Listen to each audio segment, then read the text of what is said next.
इधर हमारे बीच उपस्थित हैं।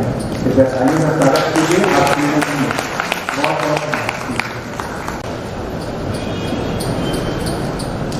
आज के अपने इस महत्वपूर्ण सारस्वत अनुष्ठान में इस सदन की अध्यक्षता कर रहे परमादरणीय लाल सिंह जी आर्य, उनके परिचय से हम सब लोग सर्वथा परिचित हैं ही, ज्ञात है। राजनीतिक क्षेत्र में काम करते हुए लगातार समाज जीवन में कुछ मुहावरे से प्रचलित हो जाते हैं।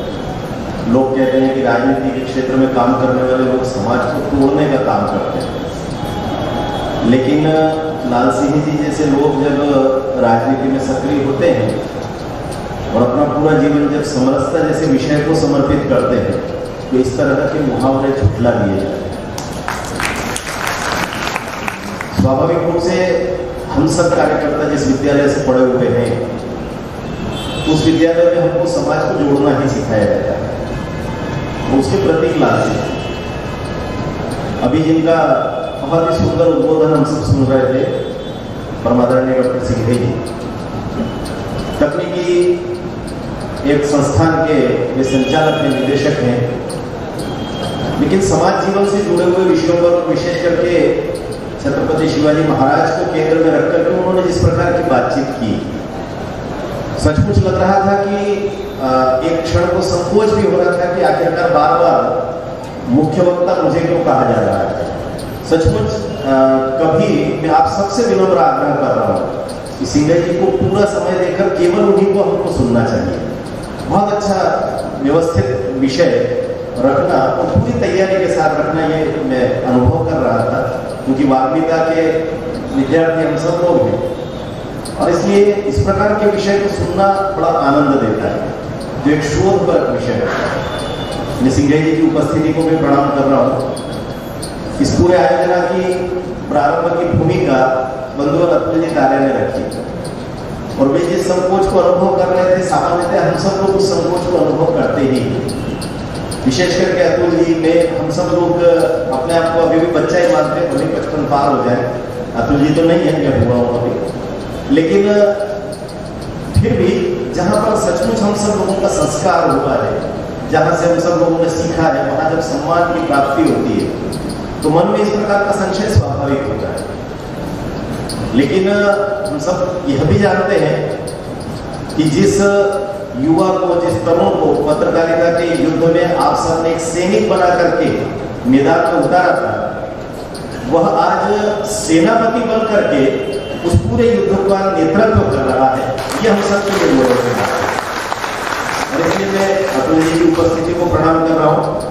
मान्यवर क्षेत्र कार्यवाही, मान्यवर विभाग संचालक जी और यहाँ पर विधायक जी ने, प्रथम नागरिक आदरणीय दीदी उपस्थित है, मैं आप सबकी उपस्थिति को प्रणाम कर रहा हूँ। सामान्यतः हम सब लोग साहित्य क्षेत्र में काम करते हैं, तो जिसको आप चलता हुआ भाषा में बतौलेबाजी कहते हैं, बातों के जादूगर होना ये एक बड़ी सहज बात है। इसलिए हमारे ये साहित्य जगत में एक बड़ी अच्छी बात तय कर ली गई है कि जब बहुत सारे वरेण्य लोग होते हैं तो एक वाक्य में जब सबको सम्मान देना होता है तो कहते हैं कि जिन जिनके नाम लिए वो तो यहाँ थे, जिनका नाम नहीं ले पाए वो सब यहाँ है। ये कहकर के हम अपनी बात पूरी करते हैं। तो मेरे हृदय में विराजमान आप सबको प्रणाम कर रहा हूँ। आज का विषय स्वदेश के माध्यम से विमर्श के लिए जो तय हुआ वो बड़ा अद्भुत है। छत्रपति शिवाजी महाराज के राज्याभिषेक को 350 वर्ष पूरे हो गए और राज्याभिषेक क्या, जिसके संबंध में कहा गया वह हिंदवी स्वराज्य की स्थापना के 350 वर्ष। हम सब लोग जो इतिहास में रुचि रखते हैं, हम सबको ध्यान में आता हो, इतने संवत चले, इतने शक चले, इतने विधिवत काल गणना के अलग अलग आयाम स्थापित किए गए और उन सब को किसी न किसी व्यक्ति के नाम से जाना जाता है। विक्रमी संवत भी हम सबको पता है, गुण का चलता है और बाहर से आने वाले आक्रांताओं ने भी अपने अपने तमाम प्रकार के काल गणना के मानक स्थापित करने के प्रयास किए। भारत में अभी भी उनकी गणना कहीं कहीं होती है, दुर्भाग्य तो ये भी है वास्तव में, अमृत काल में बैठ करके हम जब इस बात सब की चर्चा कर रहे हैं तो दुर्भाग्य से हम सब लोग ईस्वी सन को ही ज्यादा जानते हैं। हमारी नई पीढ़ी, नई पौध को अगर आप पूछ लें कि चैत्र शुक्ल द्वादशी कब है तो उसको पता नहीं रहता। लेकिन आप उससे पूछ लो कि 14 फरवरी को क्या आता है तो सबको मालूम है वैलेंटाइन डे। उस युग में हम सब जी रहे हैं और तब हम स्मरण कर रहे हैं छत्रपति शिवाजी महाराज को।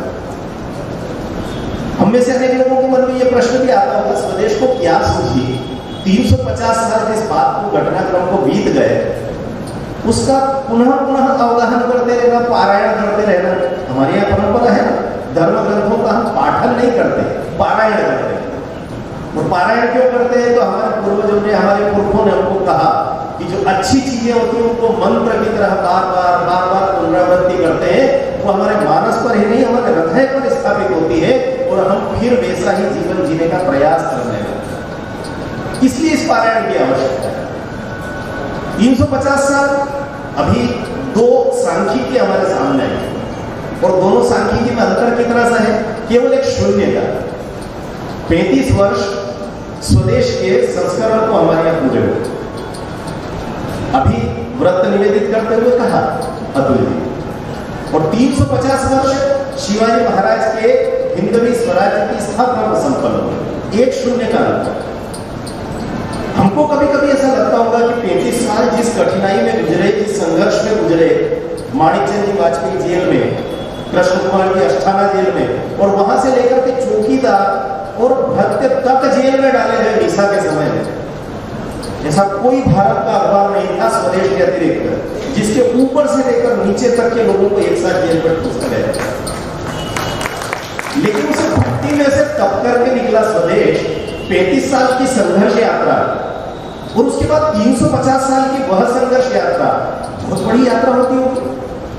लेकिन हम सबके ध्यान में आता होगा कि जब एक राष्ट्र का निर्माण होता है और वह भी मृत्युंजय राष्ट्र का निर्माण होता है, जिस पीढ़ी को यह भ्रांति हो कि इस देश का निर्माण 15 अगस्त 1947 को हुआ था, उस पीढ़ी को बताइए कि जिस जमाने में राम थे तब भी यह भारत था, जिस जमाने में कृष्ण थे तब भी यह भारत था, और चंद्रगुप्त चाणक्य जब यहाँ पर विचर रहे थे तब भी यह भारत था।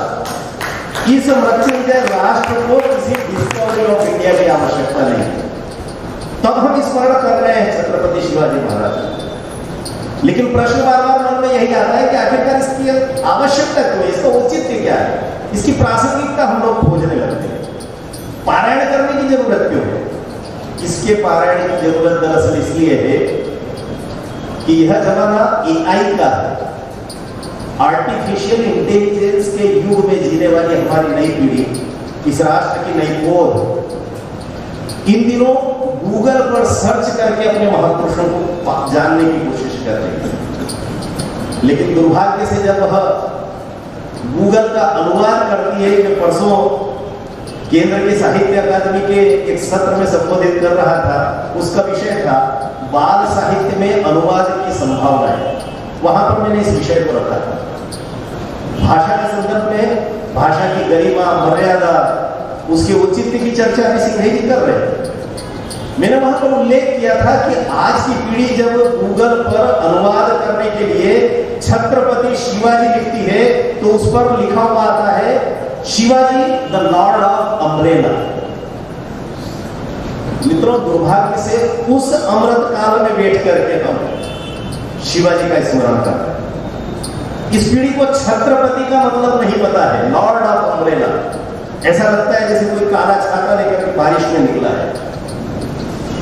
यहाँ की परंपरा, यहाँ का इतिहास, यहाँ का गौरवबोध सब कुछ मानव तिरोहित हो गया।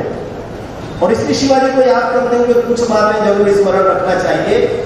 पत्रकारिता के विद्यार्थियों को अतुल जी भी पढ़ाते हैं, मैं भी पढ़ाता हूँ। कई बार विश्वविद्यालय में हम सब लोग जब व्याख्यान के लिए जाते हैं तो अक्सर समाचार कौन सा अच्छा होता है तो हम कहते हैं एक पाश्चात्य दर्शन से ही सही, लेकिन पत्रकारिता में एक मानक आया है 5W1H।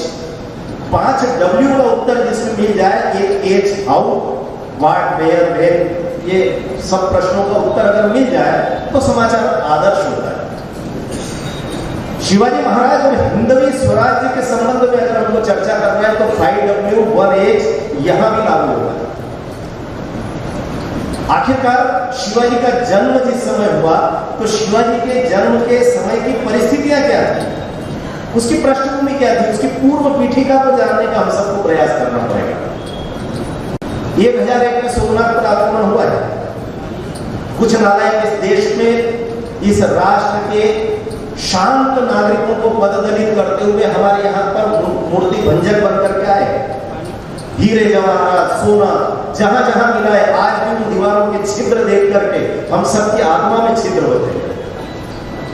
ये बात अलग है कि सरदार पटेल जैसे कुछ लाडले भारत माता के सपूत आए और उन्होंने उन छिद्रों को बंद करने का काम भी किया। बात सोमनाथ का उसी मान मंदिर के साथ फिर से पुनर्स्थापन हुआ।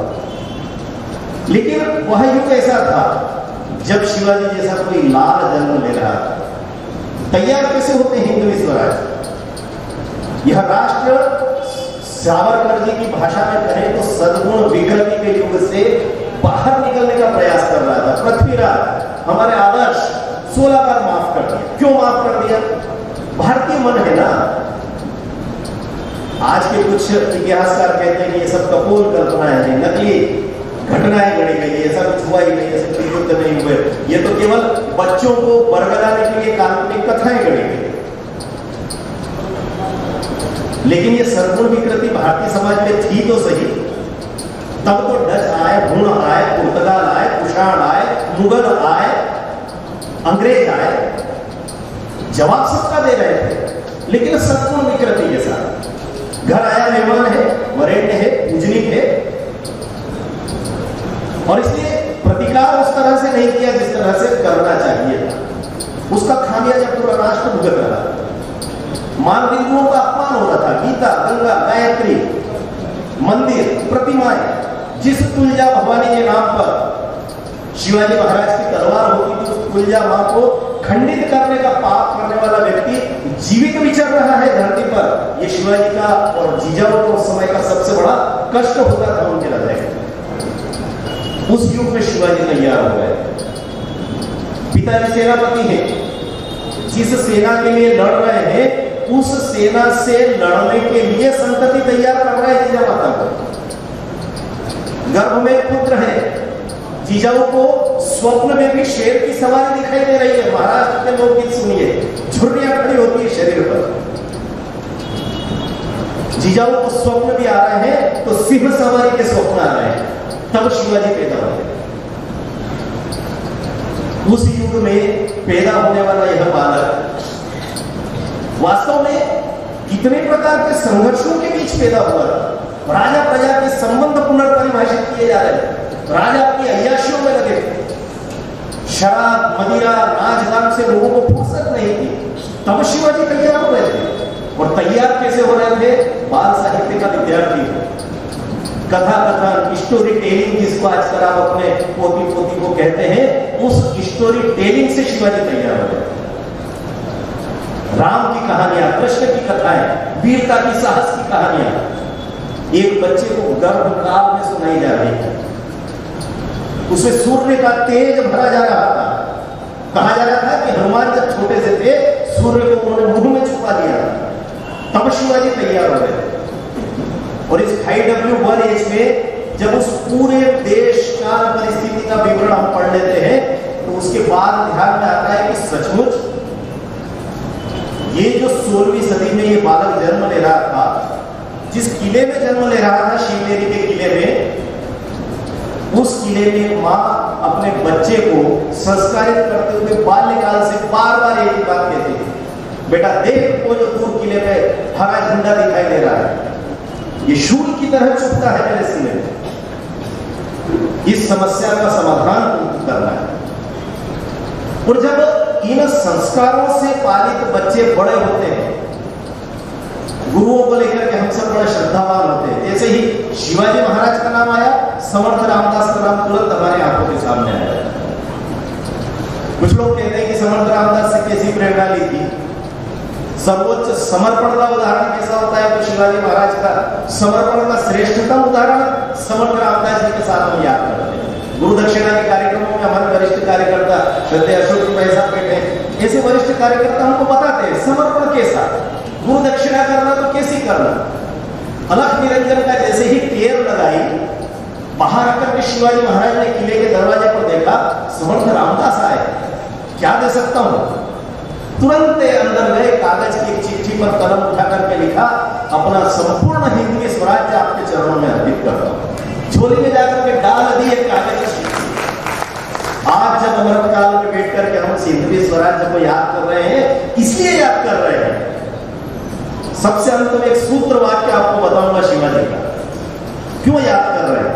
ये कागज की चिट्ठी पर लिख करके अपनी पूरी सत्ता को इस राष्ट्र को दिशा देने वाले काषाय वस्त्रधारी सन्यासी की झोली में डाल देना, ये जब राजा को आता है तब देश का अमृत काल। ये आज के युग में भी हमको समझना है। ये जो धर्म दंड जब स्थापित हो रहा है संसद में, लोगों के सीने पर वैसे ही सांप नहीं लौट रहा है।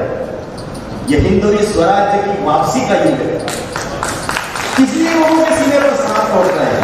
350 साल एक मृत्युंजय राष्ट्र की संपूर्ण अवस्था में समुद्र की एक बूंद के बराबर है, और 2014 से 2023 तो फिर कुछ भी नहीं है। अभी इस राष्ट्र की यात्रा बहुत दीर्घ है और बहुत ओजस्वी, तेजस्वी, यशस्वी यात्रा बाकी है। उसके कारण हम सब बनने वाले हैं। इसलिए हिंदवी स्वराज्य को याद करने की आवश्यकता है।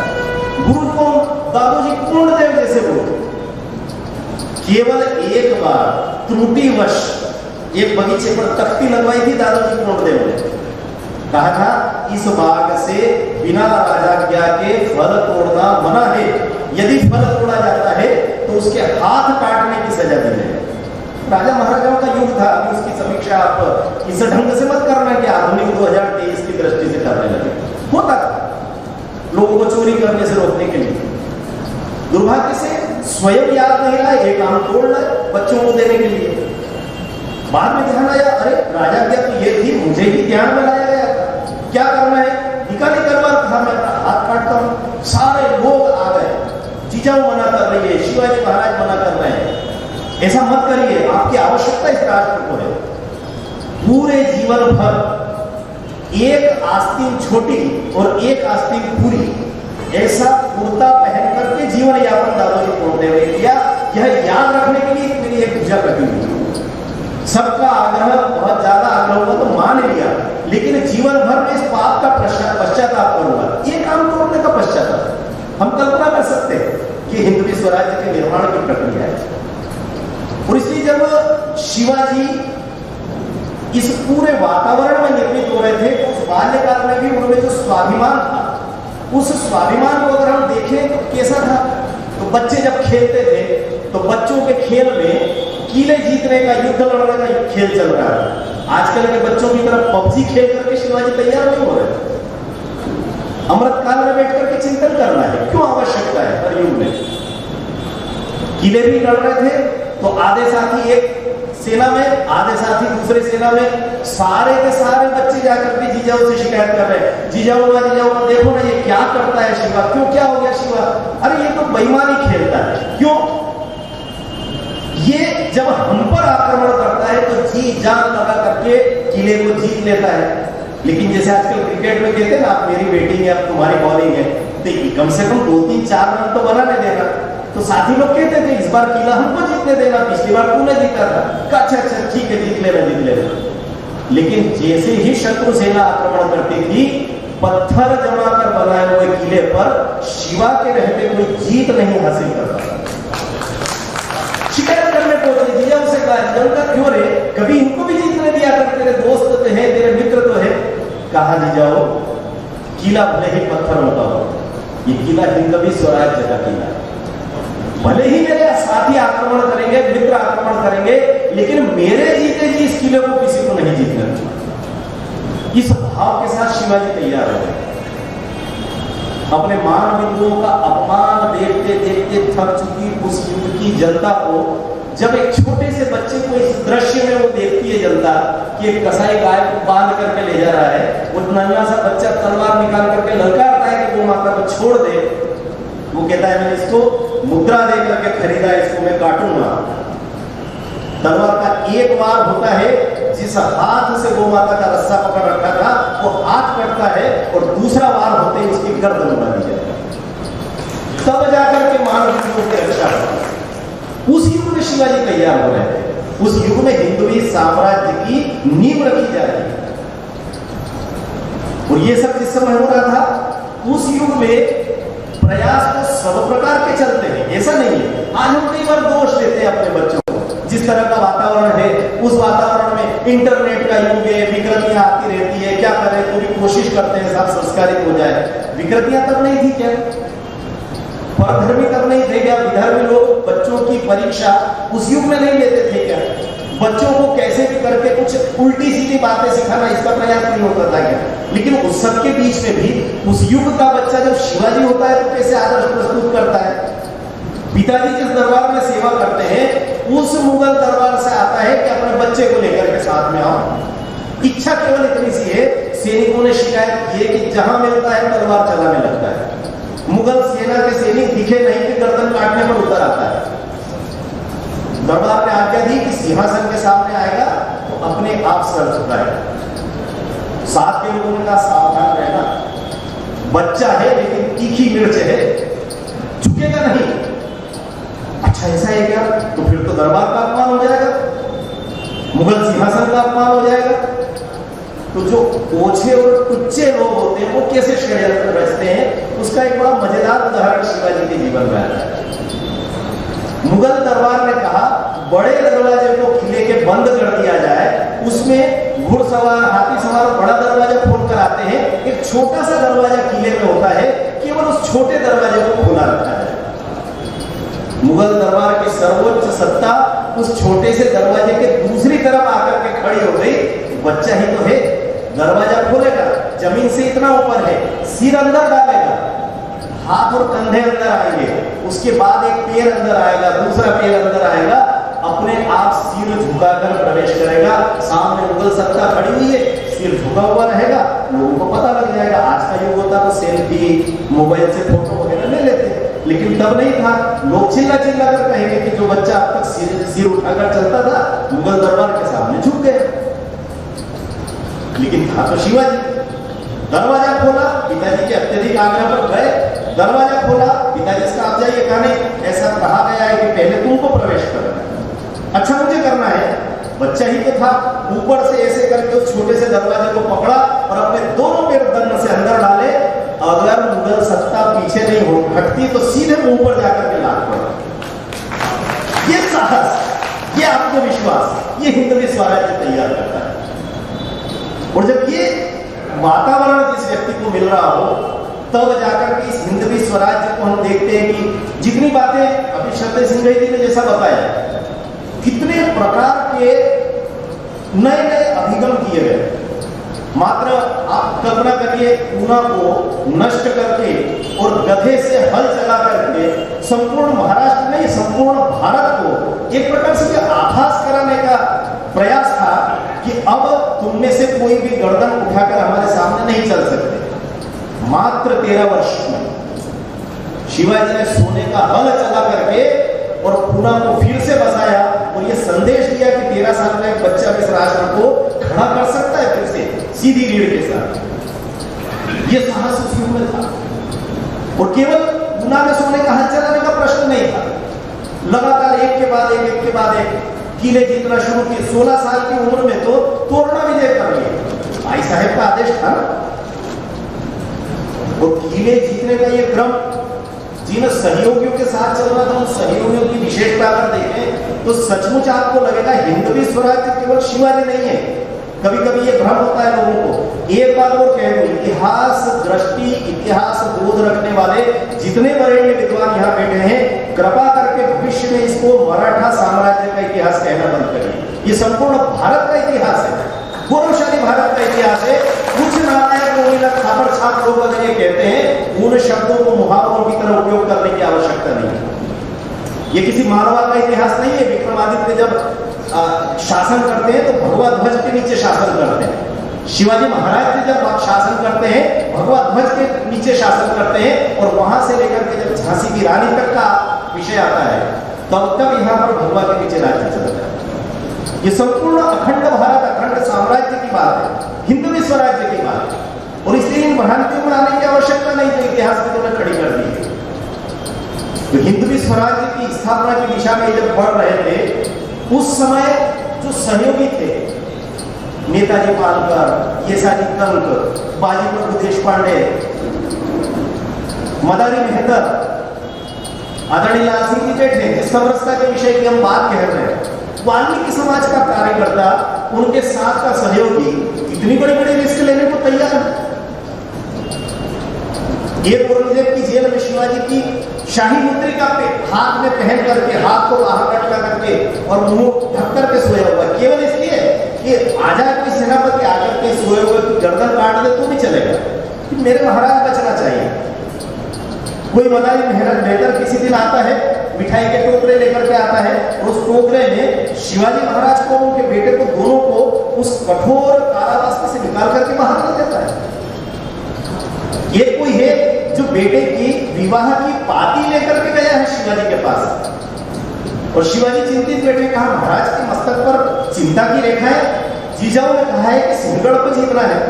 तो कहा उसमें क्या दिक्कत है, मैं जा रहा हूं ना। कहा तुम आए किस लिए थे? कहा आया तो था बेटे की विवाह की पाती लेकर के, बेटे का विवाह तो बाद में होता रहेगा, पहले सिंहगढ़ को तो ब्याह करके ले आए। और आप कल्पना करिए, किले को जीतते समय अपने प्राणों की आहुति दे देता है व्यक्ति। शिवाजी महाराज की आंखें नम है, वो कह रहे हैं गढ़ आला पर सिंह गेला, इस सिंहगढ़ में से सिंह चला गया। जिस शेर के बल पर इस गढ़ को जीता था, वो गढ़ को जीत लिया, लेकिन सिंह चला गया। ऐसे ऐसे सहयोगी जिनकी ड्राफ्टिंग उस जमाने में इतनी अद्भुत थी, कई नए नए विषय श्रद्धेय सिंह जी ने बताए हैं, वो विषयों पर भी हमको अवगाहन करना चाहिए। उस युग में भी ड्राफ्टिंग करना, पत्र लेखन करना, अच्छे अक्षरों में पत्र लेखन करना, इन विषयों को लेकर के कितनी संवेदनशीलता थी। शिवाजी के सहयोगी के लिखे हुए पत्र पढ़ करके उस युग के राजाओं ने युद्ध किए बगैर समर्पण कर दिए, और यह समर्पण किसी राजा के समक्ष समर्पण नहीं था। हम सब मिलकर के, एक साथ मिलकर के इस भारत की विजय की ध्वजा लेकर के चलेंगे, इस भाव के साथ एक दूसरे से बात कर रहे हैं। और ये सब कैसे होता था? शिवाजी के एक सहयोगी के सुंदर अक्षर में लिखे हुए पत्र से हृदय परिवर्तन हो रहा था। ऐसे सहयोगी, पंडित, ब्राह्मण, आज तमाम तरह की जितनी समाज के विभाजन की बातें होती, हिंदवी स्वराज्य की आज भी अगर 2023 में स्थापना की हम बात कर रहे हैं, तो उसके लिए समरसता सबसे पहले आवश्यक है। ब्राह्मणों के साथ शिवाजी के पुत्र को रवाना कर दिया था मुगल कारागार से। मुगलों की सेना पीछा कर रही है। मुगल सेना को यह स्पष्ट कहा गया था, जो ब्राह्मण शिवाजी के बेटे को साथ लेकर के गए हैं, केवल एक संकेत पर्याप्त है, वो शिवाजी के बेटे के साथ भोजन नहीं करे। बम्मन ठहरे ना, मुगल सेना को पता था। जाकर के देखना, जहां कोई बच्चा अपने समूह से अलग बैठ करके भोजन करता हुआ मिले, उस बच्चे की गर्दन काट। जिस समय शिवाजी के पुत्र के टुकड़ी का उस छोटे से समूह तक पहुंचे, तीर्थ यात्रियों के वेश में था, देखा तो सारे ब्राह्मण एक थाली में बैठ करके शिवाजी के पुत्र के साथ भोजन कर रहे हैं। सेना ने कहा कौन है? मेरा बेटा है। एक ब्राह्मण ने कहा छोटी धारी, धोती कुर्ते में, उत्तरीय डला हुआ, तिलक त्रिपुंडधारी। कहा ठीक है, बेटा होगा, साथ में थाली में भोजन कर रहा है, हमको तो बताया है। ब्राह्मण लोग उसके साथ भोजन नहीं कर रहे, निकल गए। ये समरसता की आवश्यकता आज भी है। अमृतकाल में बैठ करके हम यहाँ बात कर रहे हैं। अमृतकाल में इस हिंदवी स्वराज्य को स्मरण करने की जरूरत इसलिए भी है कि इतिहास के नाम पर हमने अपने बच्चों को अपने स्कूलों में भेजकर अंग्रेजी के अलावा अगर कोई सेकेंड लैंग्वेज, हिब्रू की बात कर रहे थे सर, सेकेंड लैंग्वेज का अगर ऑप्शन मिलता है तो क्या कहते हैं, अंग्रेजी के अलावा कुछ पढ़ना है तो फ्रेंच या जर्मनी पढ़ना, संस्कृत नहीं पढ़ना है, हिंदी नहीं पढ़ना है। और इसलिए फिर क्या होता है, हमारी नई पीढ़ियां, नई पौध, थर्मोपाइलिक युद्ध क्या है वो तो पता है, लेकिन अगर आप गलती से उनसे पूछ लो कि पावन खिंड दर्रे का युद्ध मालूम है क्या, नहीं मालूम। पावन खिंड दर्रे का युद्ध नई पीढ़ी को बताने के लिए 350 वर्ष का यह अवसर हम सबके लिए स्वर्णिम अवसर। कि केवल स्वदेश का दायित्व है, केवल संघ का दायित्व है, ऐसा नहीं है। संपूर्ण समाज को उठ करके खड़ा होना पड़ेगा इसमें। इस देश को जिस सशक्त रूप में हम सब लोग इन दिनों देख रहे हैं, उसके कई सारे कारण हमको दिखाई देते हैं। कुछ कारकों की चर्चा हिंदवी स्वराज्य के संबंध में की, अपने सिक्के चला दिए।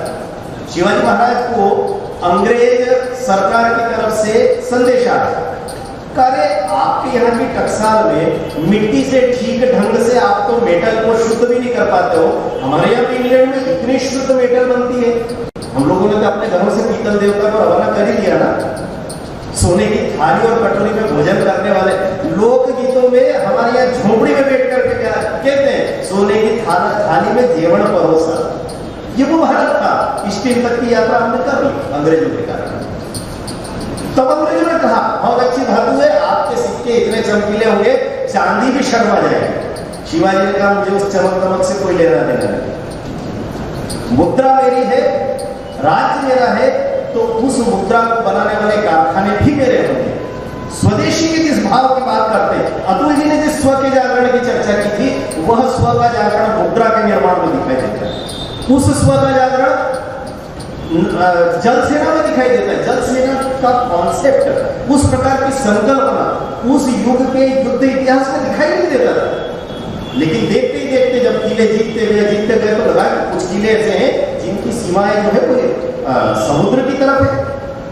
तो फिर नौसेना के बेड़े तैयार थे, उस युग में अनूठी बात थी, लेकिन तैयार किया, शस्त्र अपने बनाए। मुझे अभी आप जब कह रहे थे कि यहाँ पर उन्होंने अपने स्वयं के तोपखाने खोले, अपनी ही तोप बनाना शुरू की, तो मुझे आधुनिक युग के अमृतकाल का एक किस्सा याद आ गया। हिंदवी स्वराज्य कैसे साकार होता है और कहां साकार होता है, केवल दृष्टि दौड़ाने की जरूरत है। केवल वहां उस पुराने इतिहास को देखने की जरूरत नहीं। लुधियाना में कश्मीरी कंबल बनते हैं।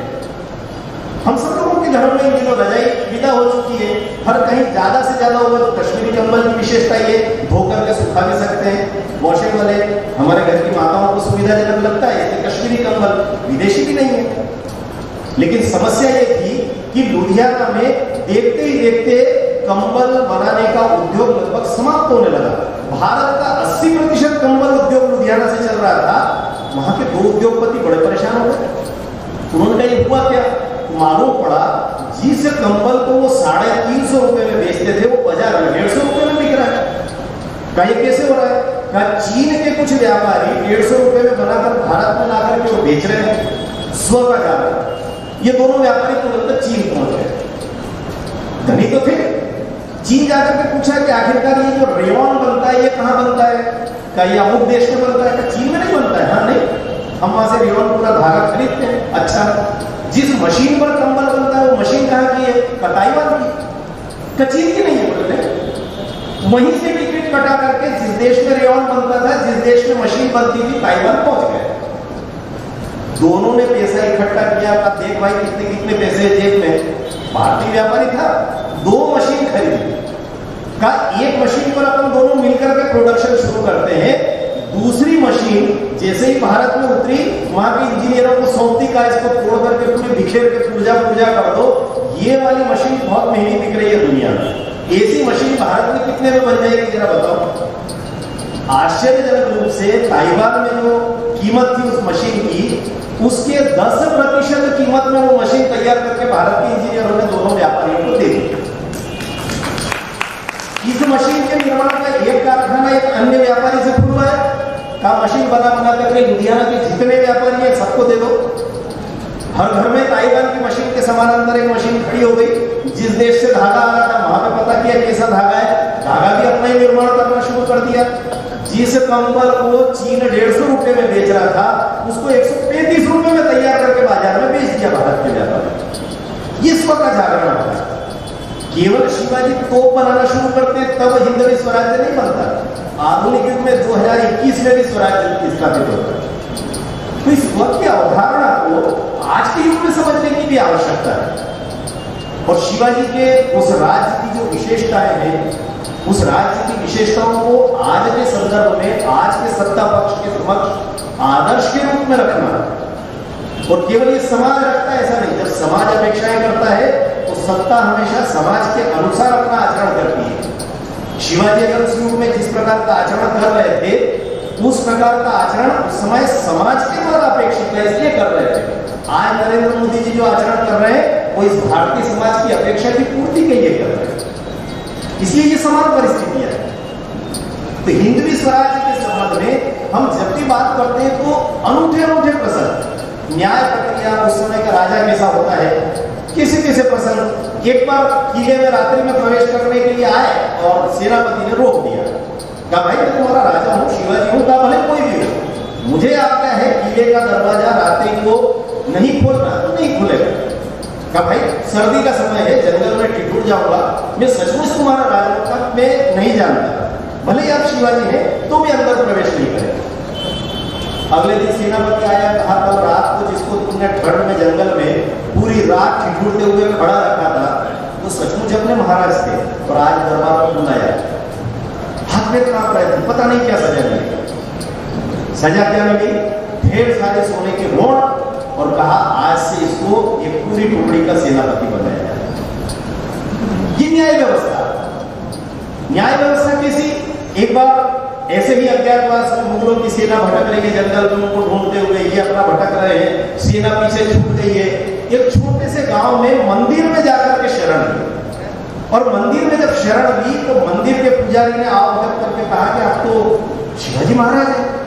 कहा हाँ आपने सही पहचाना, लेकिन मुगल सेना पीछा कर रही है। कहा महाराज आपको तो 10 लाख स्वर्ण मुद्राओं का पुरस्कार रखा है मुगल सेनापति ने, पीछा करता हुआ भाग रहा है। कहा हाँ ये भी सच है। कहा महाराज आप हमारे राजा हैं, आप सुरक्षित रात्रि विश्राम करिए, भोजन करके। जैसे ही शिवाजी महाराज विश्राम के लिए गए, मध्य रात्रि में उनका दरवाजा खोला, सामने बहन खड़ी थी, एकदम युवा बहू उस परिवार की। कहा महाराज तुरंत आप यहां से चले जाइए। क्यों?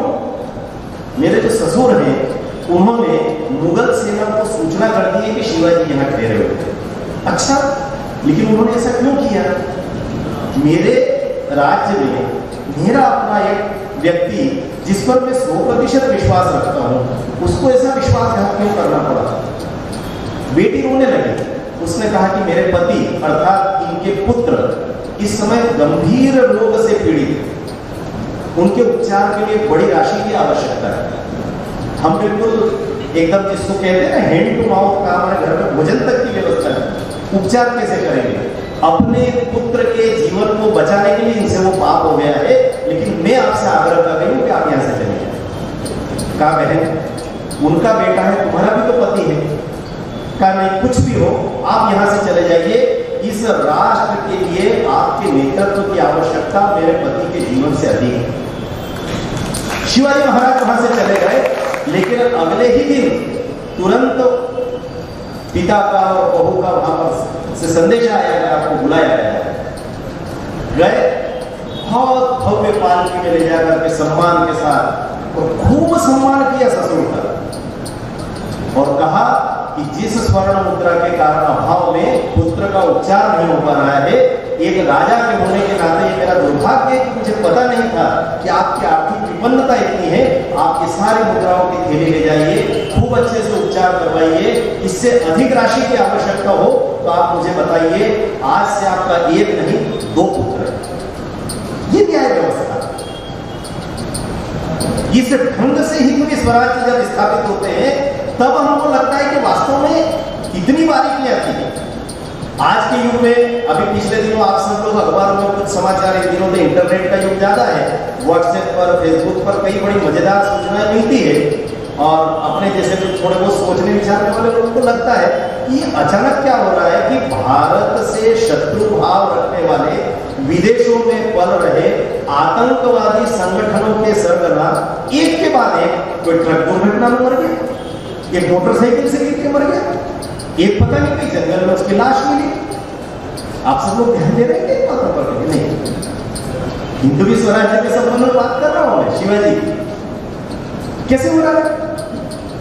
हम लोगों ने मोसाद की चर्चाएं तो बहुत कर ली कि इजराइल का गुप्तचर संगठन, ये गुप्तचर संगठन, वो गुप्तचर संगठन। अभी अपना जो ये खालिस्तान आंदोलन चल रहा है, उसका एक प्रमुख मारा गया। कैसे? जीप से दुर्घटना ही तो हुई है। पूरी दुनिया में कितना छोटा सा अपराध होता है जीप से दुर्घटना का, मर गया।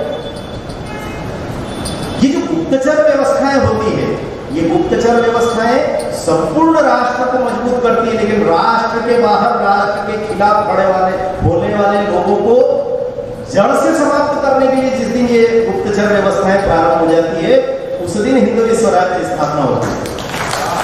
संकेत कर रहा हूं, उदाहरण तो 350 साल पहले का ही दूंगा, नए उदाहरण के बात मजाक में दे दिया। छत्रसाल को जब पिताजी ने कहा कि भाई शिवाजी महाराज जैसा आदर्श साम्राज्य तुमको जरूर जाना चाहिए, उनसे कुछ सीखो, मुगलों से तुम जितने परेशान हो उतने ही शिवाजी महाराज परेशान है, लेकिन घुटने नहीं टेकते। जाओ एक बार जाकर के उनसे मिलो, सीखो। छत्रसाल चल दिए। बुंदेला राजा छत्रसाल, हम सब लोग तो गौरव से याद करते हैं। छत्रसाल जब वहां पहुंचे तो हिंदवी स्वराज्य का चप्पा चप्पा छाड़ डाला। आज इस गांव पहुंचे, कल उस गांव पहुंचे, परसों उस गांव पहुंचे। एक महीना हो गया भटकते भटकते, शिवाजी का पता ही नहीं लगता है। एक दिन मंदिर पर थक करके परेशान बैठे थे, कहने लगे कैसा हिंदवी स्वराज्य, पिताजी इतनी प्रशंसा करते थे और राजा से मिलना ही नहीं हो रहा है। न कोई महल है, न कोई सिंहासन है, दरबार में मिलते नहीं है, महल में आराम नहीं करते हैं। लोग कहते तलवार लेके आ जाए, घूम रहे थे, करवा घूम रहे थे। इसीलिए तो ये नालायक इतिहासकार कहते हैं ना, वामपंथी इतिहासकार, पहाड़ी चूहा ऐसे तैयार नहीं होता है। एक चूहे ने पूरे पहाड़ को अंदर से खोखला करने की ताकत दिखाई थी। चूहा भी था तो इतना शक्तिशाली चूहा था, लेकिन इन मूर्खों को पता नहीं है, इतिहासकारों को, क्या स्थिति थी। जब उन्होंने कहा कि राजा ही नहीं मिल रहा है, ऐसा कैसा राज है। एक गड़रिया बच्चा था, उसने कहा कि क्या शिवाजी महाराज से मिलना? कहा कभी मिलवा देता हूँ ना। मुंह देखने लगा, तू तो बकरियां चलाता है, तू शिवाजी से मिलवा? कहा कितनी देर में? आप बताइए, अभी आते हैं। थोड़ी सी देर में शिवाजी महाराज घोड़े पर बैठ करके आ गए। आओ बुंदेला राजा छत्रसाल, आपका हिंदवी स्वराज्य में स्वागत है। गले लगाया, हिंदू राजा का स्वागत है। कब महाराज एक महीना हो गया ढूंढते ढूंढते, क्या मुझे पता है, पहले दिन आप यहाँ थे, दूसरे दिन आप वहां थे, तीसरे दिन आप वहां थे, 30 दिन का पूरा ब्यौरा दे दिया। आपको पता था कि मैं यहाँ घूम रहा हूँ, भटक रहा हूँ? हाँ, सब पता है। आपने किस किस से मेरा पता पूछा, किस किस से मेरी जानकारी ली है, उन लोगों तक को मैं जानता हूँ। इतना अद्भुत प्रकार का यह जो गुप्तचर तंत्र आपने विकसित किया है, ये कैसे किया? कितने गुप्तचर हैं? शिवाजी महाराज ने कहा मेरे पास एक भी गुप्तचर नहीं है, लेकिन इस हिंदवी स्वराज्य का प्रत्येक नागरिक मेरा गुप्तचर है, और वही प्रत्येक नागरिक मेरे हिंदवी स्वराज्य की सेना का सेनापति है। ये जब होता है तब राष्ट्र खड़ा। आपको याद आता है इजराइल के राष्ट्रपति एक बार भारत में आए थे, अपने दूरदर्शन का युग था, पुराने जमाने में ब्लैक एंड व्हाइट टीवी का, तो अपने बहुत वरिष्ठ पत्रकार हैं, अभी भी हैं वो अपने मध्य। उन्होंने पूछा आपके यहाँ पर सेना की संख्या कितनी है? इजराइल के राष्ट्रपति ने एक आंकड़ा बता दिया। उन्होंने कहा यदि मैं गलती नहीं कर रहा हूं तो आपका उत्तर ठीक नहीं है, आप जो सांख्यिकी बता रहे हैं ये तो इजराइल की जनसंख्या है। मैंने आपसे पूछा है कि आपकी सेना कितनी है? उन्होंने कहा आपकी जानकारी एकदम ठीक है, और मैं जो उत्तर दे रहा हूं वह भी एकदम ठीक है। इजराइल की जितनी जनसंख्या होती है उतनी ही उसकी सेना की संख्या होती है। 350 साल पहले शिवाजी, आज के इजराइल का राष्ट्रपति। उस परिप्रेक्ष्य में अमृत काल में हम सब की भूमिका क्या होना चाहिए? क्या हम सब उस सत्ता के, उस सिंहासन के प्रति जवाबदेह हैं क्या? सिंहासन पर कोई भी बैठा हो, ये शिकागो में भाषण देने वाले नरेंद्र से दिल्ली की सत्ता पर बैठने वाले नरेंद्र तक सब हमारे नेतृत्व करता है। लेकिन कोई भी हो, हम भारत के नागरिक के नाते अपने गली कूचों में, अपने मोहल्ले में, अपने गांव में, अपने नगर में कहीं भी कोई राष्ट्र विरोधी गतिविधि होते देखते हैं, क्या हम जवाबदारी से, जिस टूनटूने पर हम इन दिनों 24 घंटे में से 18 घंटे व्यतीत कर रहे हैं, उससे कॉल करके 100 नंबर पर बता नहीं सकते क्या यहाँ पर कोई संदिग्ध गतिविधि चल रही है? एक बेटी अगर किसी की बाइक पर बैठकर जाती हुई दिखाई दे रही है, कोई संदेश हमको लगता है कि उस बच्ची के माता पिता को देना चाहिए, ये ठीक लड़के के साथ नहीं घूम रही है, तो हमको देना चाहिए कि नहीं? ये क्या शिवाजी और छत्रसाल के जमाने में होना जरूरी है क्या? 2023 में भी हिंदवी स्वराज्य की आवश्यकता है, इसलिए स्वदेश को ये कार्यक्रम करना पड़ते हैं। तो इसलिए मैं अब अपनी सारी बातों को समापन की ओर ले जाते हुए मैं दो बातें जो थोड़ा सा तथ्यात्मक थे, जिन किलों की बातचीत में आप सबसे कर रहा था, आपको आश्चर्य होगा, भारतीय इतिहास का ये अनूठा, ये ऐसा एक सांख्यिकी है जो हम सबको गौरव बोध से भर देती है। अंतिम 3 मिनट में मैं अपनी बात खत्म कर रहा हूं। शिवाजी महाराज ने 240 किलो पर कब्जा किया। उस युग में ये 240 का आंकड़ा कितना बड़ा था, इसकी कल्पना आज करना कठिन है, जब एक एक किले के लिए 10-10, 20-20 बार संघर्ष करना पड़ा। 240 किलो पर कब्जे किए, 111 नए किले अपने निर्माण किए। अब कभी आपके बच्चे अगर कहेंगे हमको घूमने के लिए जाना है, गोवा के बीच पर घूमेंगे, उनको एक बार इतनी प्रेरणा जरूर देना कि जीवन में तुम पेरिस जा पाओ कि ना जा पाओ, तुम कहीं और अमेरिका जा पाओ कि ना जा पाओ, है ना, सब तुम मत घूमना। एक बार कभी जीवन में शिवाजी के किले देखने का एक कार्यक्रम जरूर बना लेना। गोवा के बीच पे जाने की उतनी जरूरत नहीं। 111 नए किले निर्माण, उन किलों के मेरी आपसे करबद्ध प्रार्थना है, बहुत ज्यादा कठिन नहीं है, आपके मोबाइल पर बोल के कहना शिवाजी के किले और उनके चित्र देखना कैसे बने होंगे वो किले, हमारी कल्पना से परे। किसी इतने भारी भारी पत्थर वहां तक पहुंचे होंगे, सुदृढ़ किले, 111 का निर्माण। 79 किले केवल मद्रास क्षेत्र में जो दक्षिण भारत का है। हमको लगता है शिवाजी, मैंने इसलिए कहा मराठी साम्राज्य कोई कहे तो नकार देना, उसको भारत का इतिहास है, किसी एक जाति विशेष का इतिहास कहने की भूल हमको नहीं करना चाहिए कि ये तो इनका इतिहास है, ये उनका इतिहास है, ये जाट का इतिहास है, ये बुंदेलों का, ऐसा कोई इतिहास नहीं। जो इतिहास है गौरवशाली इतिहास भारत का इतिहास है। 79 किले वहां दक्षिण भारत में। आप कभी रामेश्वरम जाएंगे तो वहां तक शिवाजी महाराज की इन दिनों एक इतनी बड़ी प्रतिमा वहां पर बनी है श्रीशैलम के पास में, जब आप जाते हैं तो द्वादश ज्योतिर्लिंग में शिवाजी महाराज का साम्राज्य वहां तक है। तो इन सब किलों का नामकरण सिंह जी जब बता रहे थे ना कि जिससे अंगांगी भाव रखना होता है, मेरे शरीर का यह अभिन्न हिस्सा है, उतना प्रेम उतनी आत्मीयता जब रखना होती है तब हम नामकरण करते हैं। आपने अपने पुत्रों के नाम रख लिए, बिल्ली के नाम रख लिए, तोते पिंजरे में पाले उनके नाम रख लिए। आप देखिए शिवाजी महाराज का नामकरण कैसा है, किलो के प्रचंड, प्रकाश, प्रताप, प्रबल, प्रसन्न, प्रसिद्ध, भूपाल, भूमंडल, भूषण, वज्र, गिनते जाइए। सिंहगढ़ का तो नाम मैंने लिया ही था। अद्भुत किले सारे के सारे, बच्चों को जरूर दिखाना चाहिए। और जिस हिंदू पदपादशाही की हम बात करते हैं, हिंदवी स्वराज्य की बात करते हैं, उसकी संपूर्ण, जिसको आप आधुनिक भाषा में मैनेजमेंट में इंफ्रास्ट्रक्चर कहते हैं, वो इंफ्रास्ट्रक्चर ऐसा है कि उसके युद्ध इतिहास को लेकर के, उसके राज्य के प्रबंध इतिहास को लेकर के ऑक्सफोर्ड और कोलंबिया यूनिवर्सिटी के जितने बड़े बड़े विभाग हैं वो सब रिसर्च कर रहे हैं। एक देश को छोड़ करके, उसका नाम भारत है। हमारी धर्मनिरपेक्षता प्रभावित हो जाती है उस पर रिसर्च करना। क्या खोज कर रहे हैं वो? उनको आज भी आश्चर्य लगता है कि उस युग की जो अष्टप्रधान व्यवस्था है, आज का जितना मंत्रिमंडल विस्तार हम देखते हैं ना, लाल सिंह जी और आदरणीय विधायक जी बैठे हैं यहाँ पर, दीदी भी बैठे हैं, संविधान में जिस प्रकार की व्यवस्थाएं होती है, उनका वेतनमान, शिवाजी महाराज कहते थे वेतन इतना रखना कि लालच में अगर एक पाई कमाने का सोचे तो उसकी गर्दन काट दे। मामा मोहिते को पकड़ करके दरबार में बुलवा लिया था, हम सबने सुने वो सारे किस्से। लेकिन उस व्यवस्था में पेशवा, जिनको हम प्रधानमंत्री कहते हैं, उनकी व्यवस्था थी। पूरे 15,000 होड़ की उनका वेतन, और उनके स्थान पर थे मोरो, त्रिमाल, पिंगले, दाईं ओर बैठते थे। ये शिवाजी के संपूर्ण साम्राज्य का एक वो दृश्य चित्र आपके सामने खड़ा कर रहा हूं। दाईं ओर सबसे पहले पेशवा बैठे, फिर होते थे मजूमदार, लेखा परीक्षक, ऑडिट करने वाले। मजाल की एक पैसा भी इधर से उधर हो जाए राज्य, रामचंद्र नीलकंठ। तीसरे क्रम पर शूरो नवीस, जिसको अर्थ मंत्री, सचिव मंत्री कहते हैं, आनाजी दत्ता बैठते थे।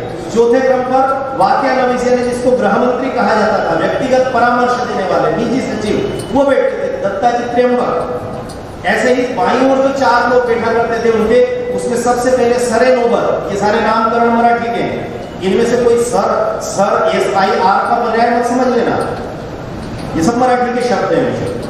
तो सरे नोबल यानी सेनापति, कमांडर इन चीफ जिसको हम कहते थे, रामचंद्र त्र्यंबक ये दूसरे वाले थे, ये इधर बैठते थे, उनका भी नाम यही था। संयोग से स्वयं और पिता का नाम एक जैसा है, इसलिए भ्रमित होने की आवश्यकता है। एक मंत्री के पास एक मंत्रालय होता था उस समय।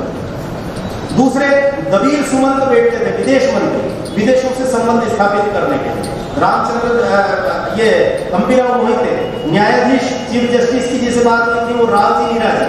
पंडित राव, प्रमुख धर्माधिकारी, धर्म के आधार पर राज्य का संचालन करना है तो उनको पूरे अधिकार देकर के। रघुनाथ पंडित 15,000 10,000 होने का वेतन उस जमाने में, जबकि खर्च ही कुछ आना पैसा का होता था, तब इतनी मुद्राओं में वेतन, केवल इसलिए कि सब ईमानदारी से केवल राष्ट्र की सेवा करें। और ये सब जिस एक नेतृत्व के नीचे बैठा करते थे, उनका नाम छत्रपति शिवाजी महाराज होता था। और छत्रपति शिवाजी महाराज जब राज्य करने के लिए सिंहासनारूढ़ हो रहे थे, तो सिंहासनारूढ़ होते समय अपने गुरु के पास गए। हाँ, इतना मैंने बीच में जब एक प्रसंग आपको सुनाया था तो उसमें एक बात बताना छूट गई थी कि पर्ची पर लिख करके जब अपना हिंदवी स्वराज उन्होंने झोली में डाल दिया था समर्थ रामदास जी, तो रामदास जी निकाल के देखा था ये क्या है, शिव क्यों बचपना करते हैं। एक सन्यासी, काशाय वस्त्रधारी सन्यासी इस राज्य का क्या करेगा, मुझे नहीं चाहिए, सब कुछ छोड़ चुका। शिवाजी ने कहा आप नहीं मुझे संस्कार दिए हैं, जीजाओं ने मुझे संस्कार दिए हैं, एक बार संत को अगर कुछ समर्पित कर दिया तो वापस नहीं लिया जाएगा। कहा ठीक है ना, रास्ता मैं निकालता हूं, मैंने तेरा हिंदवी स्वराज्य स्वीकार कर लिया, मेरा प्रतिनिधि बनकर आज से तू हिंदवी स्वराज्य को संभाल। जानबूझकर उस प्रसंग को अधूरा छोड़ा था, इसलिए क्योंकि मैंने कहा था कि अंत में एक पंचलाइन आपको देने वाला हूं, और वो पंचलाइन मैं नहीं दे रहा, ये पंचलाइन उस युग में, क्षमा करें अंग्रेजी का शब्द इसलिए बोल रहा हूं कि हम सबको अपने बच्चों को संस्कारित करना जाएगा, वो तो पंचलाइन ही समझेगा। ध्येय वाक्य दिया था समर्थ रामदास ने, शिवाजी महाराज से कहा था कि शिवा, राजा राज्य का उपभोग शून्य स्वामी होता है, आज का नेतृत्व उसी प्रकार का उपभोग शून्य स्वामी बनकर के भारत में बैठा हुआ है। हिंदवी स्वराज्य की पुनर्वापसी हो चुकी है, हम सब उसके सेनानी बने। बहुत बहुत धन्यवाद।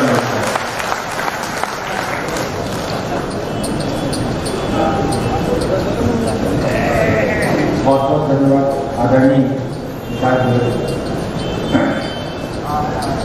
आपको पता ही होगा कि चंबल नदी का उद्गम मालवा से होता है और इसका यमुना से संगम बदावत प्रांत में होता है। इसी बराबर अंचल को वीर प्रसूता भूमि भी कहते हैं और इसी अंचल से राष्ट्रीय स्तर पर अपनी क्षमा विजेत रहे हमारे बीच भारतीय जनता पार्टी के अनुसूचित जाति मोर्चे के राष्ट्रीय अध्यक्ष श्री लाल सिंह यादव जी यहाँ मालवा और चंबल के संगम के प्रतीक गुना में हमारे बीच उपस्थित। कृपया जोर